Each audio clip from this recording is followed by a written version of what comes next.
Ganda ng housing nila rito. Ganito sana sa Pinas. Pag nagpatayo ng housing. Ayan. Ganda ng housing nila.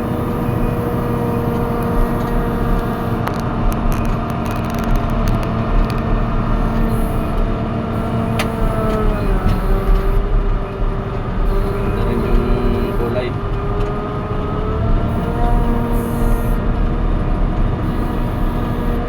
Ginagawan ko ng daan dito sa housing. Malapit na siguro itong turnover.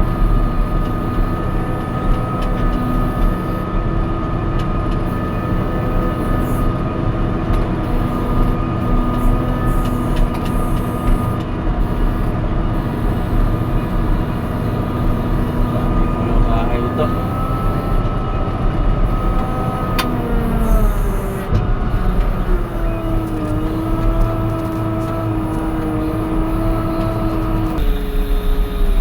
Ito yung gagawin ko na kalsada, tatambakan ng mga graba.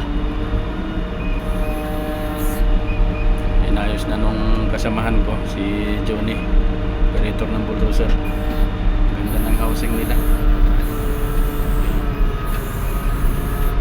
Dito lilipat yung nandito sa kabila, yan mga bahay na yan, lilipat sila rito pag matapos na. Pero tapos na yata ito lahat. Kalsada na lang yatang problema nito. Tanungin ko dito sa Angulano. Todo agabon eh. Aqui você dá para dar uma geral e tá bom. Mas depois, como tem mais uma geral ali naquele meio, mas eu já volto aí para essa luta bulldozer. É só esse alinhamento aqui que eu já conheço. Uma geral para ficar muito bom. Mas vamos daí para onde aí, tá? Yeah, okay. Aí, me conta. Tapos na pala ito mga bahay. May sari-sariling solar. Ayan o, sa bubong. Dito sana sa Pilipinas.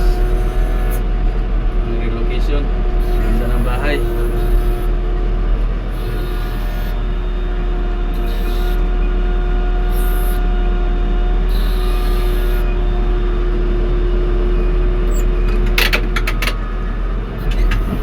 Hintayin ko na lang yung panambak.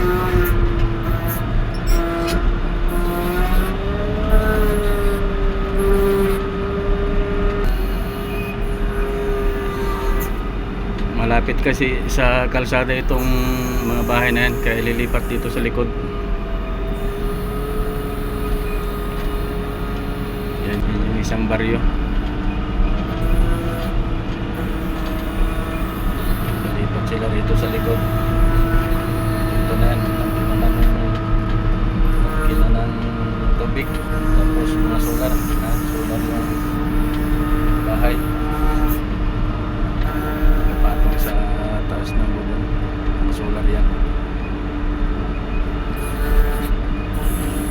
Sariling ilaw. Ganda ng pabahay dito sa Africa.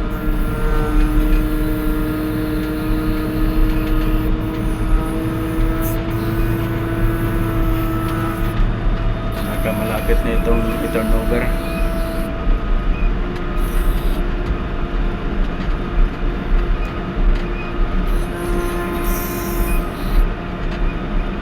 May mga plaka na. Ayan yung plaka dyan sa harapan ng maliit na opisina nila. Ayan.